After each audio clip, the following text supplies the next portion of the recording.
Halo teman-teman, sorry ya, tadi keputus saya nggak tahu HP saya nge-restart sendiri. Mungkin ini ya, memorinya nggak cukup. Saya lanjut lagi tentang mengatur pola makan tadi. Kita wajib mengatur pola makan, olahraga, kemudian usaha yang perlu kita lakukan ya, upaya dari diri kita sendiri. Apa sih tujuan kita untuk menurunkan berat badan ini? Apakah hanya sekedar ingin menurunkan angka di timbangan, atau ingin mengurangi lemak tubuh, atau memang pengen hidupnya sehat meskipun usia tua tapi masih tetap fit dan energik gitu ya.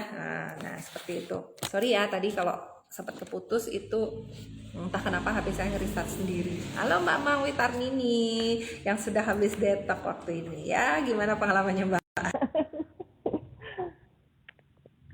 Nah, setiap orang tadi saya sudah sempat sharing ya, detox itu seperti apa.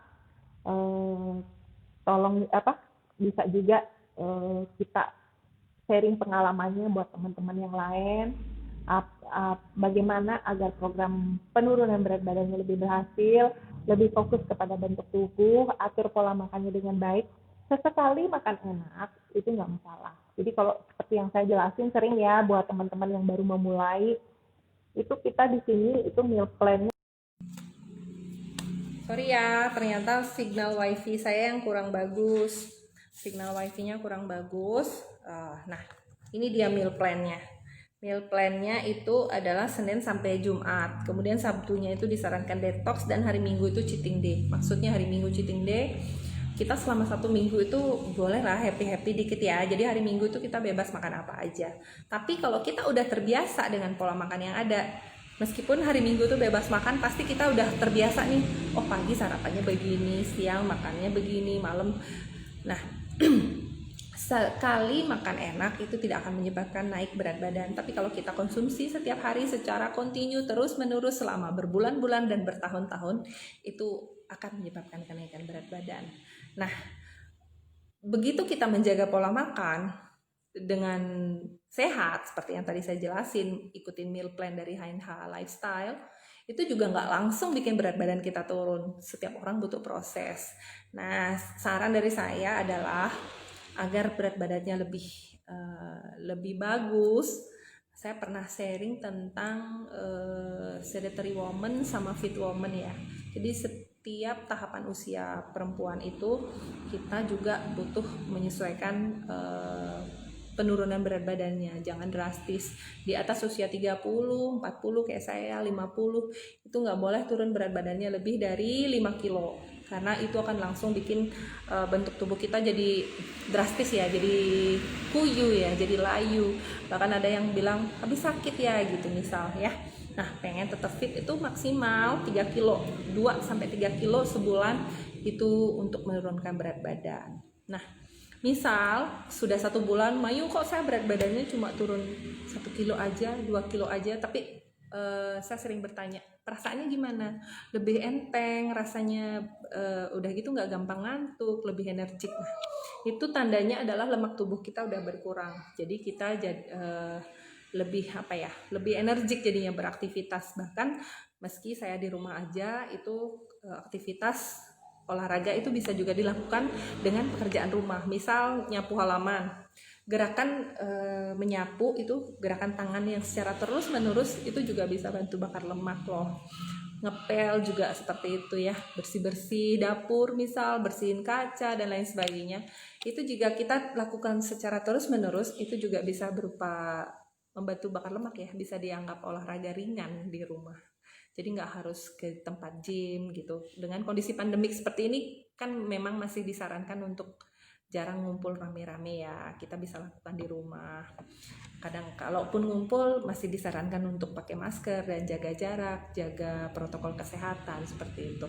Jadi bukan berarti saya melarang kalian untuk pergi ke tempat senam, enggak. Tetap dilakukan apa yang membuat kita nyaman, silakan lanjut lakukan.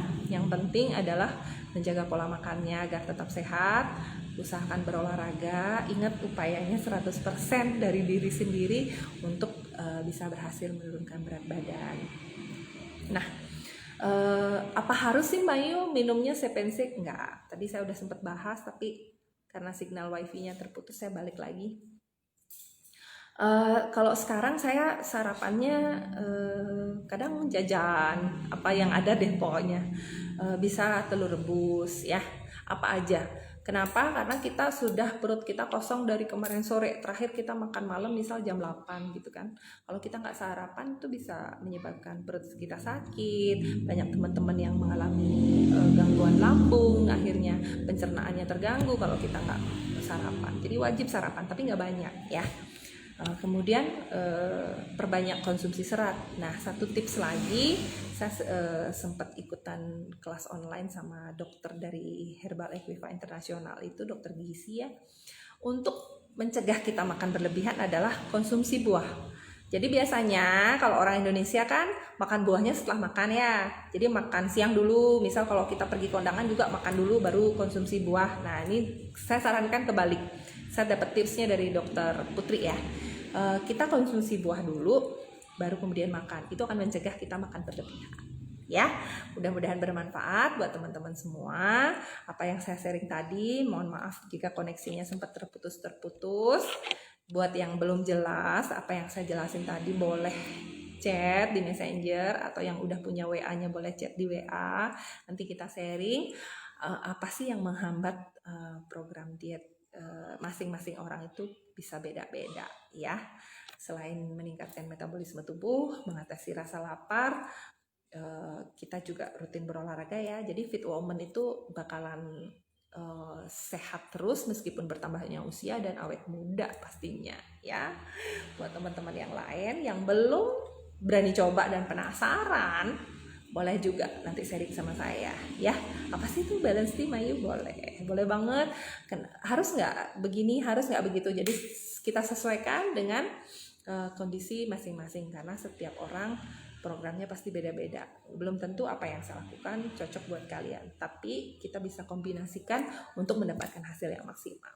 Semangat pagi, semoga bermanfaat ya. Dadah.